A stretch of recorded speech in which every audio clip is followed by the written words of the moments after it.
हमारे सामने एक टेबल वर्कशीट ओपन है। अब हम देखते हैं कि हम किसी भी रेंज ऑफ डेटा को या किसी भी एक्सेल शीट के अंदर टेबल्स कैसे क्रिएट करते हैं। वैसे उसके लिए हमारे पास एक शॉर्टकट होता है कंट्रोल और टी फॉर टेबल। उसके अलावा हमारे होम टैब पे हमारे पास एक ऑप्शन होता है फॉर्मेट एज टेबल, इसको भी हम यूज़ कर सकते हैं। इसके भी अलावा इंसर्ट के अंदर हमारे पास एक ऑप्शन होता है टेबल। ये तीनों मिला के हमारे डाटा को टेबल में कन्वर्ट कर देते हैं। पर अगर मुझे कुछ डाटा को टेबल में कन्वर्ट करना है तो सबसे पहले मुझे ये चेक कर लेना है कि मेरा कोई भी रो उसमें एम्प्टी तो नहीं है।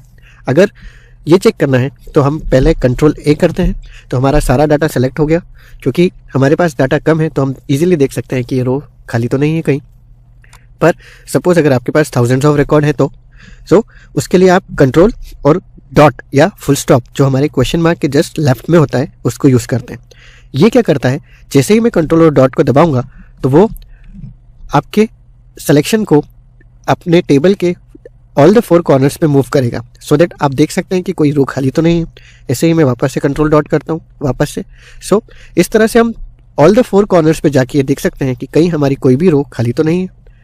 जब आपकी रो कोई खाली नहीं है तो अब आप यहाँ पर टेबल सेलेक्ट कर सकते हैं। जैसे ही आप टेबल सेलेक्ट करते हैं एक्सेल आपको एक गेस देता है कि आपका कहाँ से कहाँ तक का डाटा टेबल के फॉर्मेट में कन्वर्ट होगा।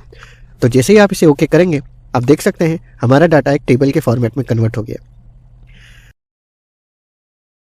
इस सेल को सेलेक्ट करते हैं टेबल में तो आप देख सकते हैं कि हमारे रिबन सेक्शन में एक डिज़ाइन करके टेबल टूल्स करके एक ऑप्शन ऐड हो जाता है। इसके अंदर हमारे पास ऑप्शंस अवेलेबल है कि हमें किस तरह का डिज़ाइन रखना है।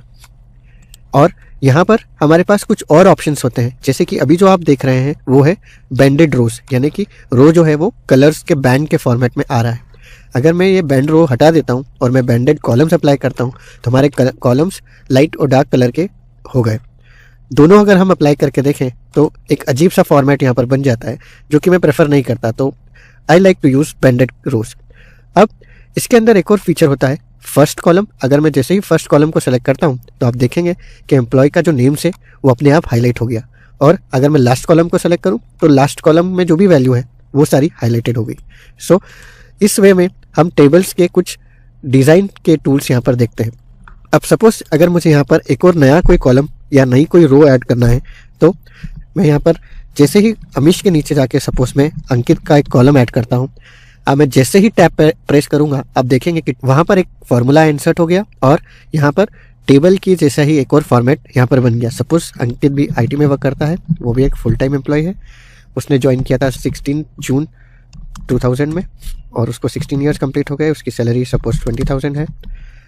तो आप देखेंगे कि मैंने यहाँ इन सेल्स के लिए फॉर्मूला नहीं लगाया, पर जैसे ही मैंने एक नया रो इंसर्ट किया अपने आप टेबल के फॉर्मेट में वहाँ पर फॉर्मूलाज आ गए। इसी तरीके से अगर मैं भी ऐड करूंगा, सपोज मैं यहाँ पे कॉलम इंसर्ट करता हूँ रिपोर्टिंग और जैसे मैं एंटर प्रेस करता हूँ आप देख सकते हैं कि यहाँ पर अपने आप उस टेबल के फॉर्मेट में वो कॉलम ऐड हो गया। फिलहाल मैं इसे कंट्रोल Z कर देता हूँ। टेबल के अंदर हमारे पास एक और फीचर होता है डिज़ाइन के अंदर जाके जैसे ही मैं टोटल रो सेलेक्ट करता हूँ तो आप देख सकते हैं टेबल के लास्ट में मेरे पास एक रो इंसर्ट हो गई है जो है टोटल रो, जो कि मेरे लास्ट कॉलम का टोटल कैलकुलेट करके दे रही है। सपोज मुझे सैलरी और मेरी न्यू सैलरी का भी टोटल कैलकुलेट करना है तो मैं यहाँ पर इसे सिंपल जिस तरह से हम कॉपी करते थे उसी तरह से ड्रैग करके अगर आगे ले जाऊँगा तो मुझे इन दोनों का भी टोटल मिल जाएगा। अब अगर सपोज मुझे यहाँ पे फिर से कोई कॉलम ऐड करना है तो मैं टोटल रो को हटा देता हूँ। अब मैं यहाँ पर राजीव करके एक एम्प्लॉय को ऐड करता हूँ तो आप देख सकते हैं वहाँ पर डार्क आ गया। अब वो ज़्यादा क्लियरली विजिबल है क्योंकि एक डार्क रो है और मैं इसको 15 मई को 2002 को ऐड करता हूं तो आप देख सकते हैं वहाँ पर डार्क आ गया।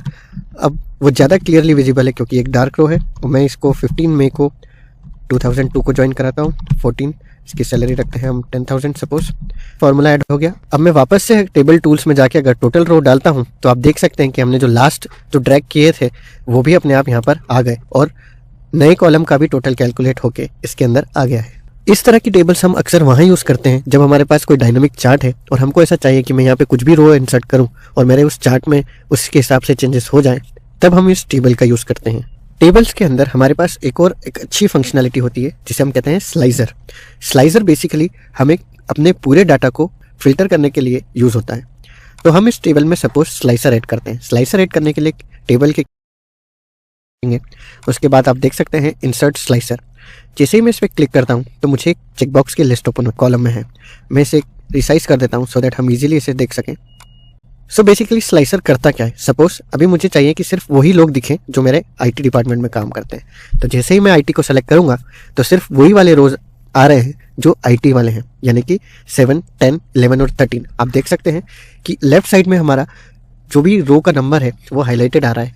इसी तरह से अगर मुझे आईटी के अंदर भी फुल टाइम वाले लोग, तो वो 2 लोग हैं और उनकी सैलरी इतनी है और उनका कंपनसेशन इतना है। सो यहाँ पर स्लाइसर का यूज़ करके हम किसी भी डाटा को इजीली फिल्टर कर सकते हैं। अगर मुझे स्लाइसर हटाना है तो मैं इस आइकन पे क्लिक करूंगा और वापस मुझे अपनी ओरिजिनल टेबल मिल जाएगी। ऐसे ही अगर मुझे सिर्फ ऑन कॉन्ट्रैक्ट वाले लोग देखना है तो मैं ऑन कॉन्ट्रैक्ट पे क्लिक करके देख सकता हूँ।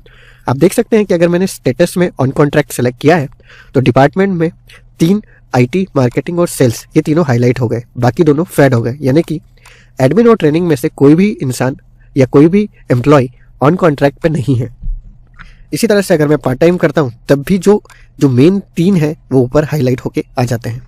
सो स्लाइसर को आप टेबल पे अप्लाई करके, अगर आपके पास thousands and thousands of data है तो आप इजीली स्लाइसर का यूज़ करके उसमें से डाटा फिल्टर कर सकते हो।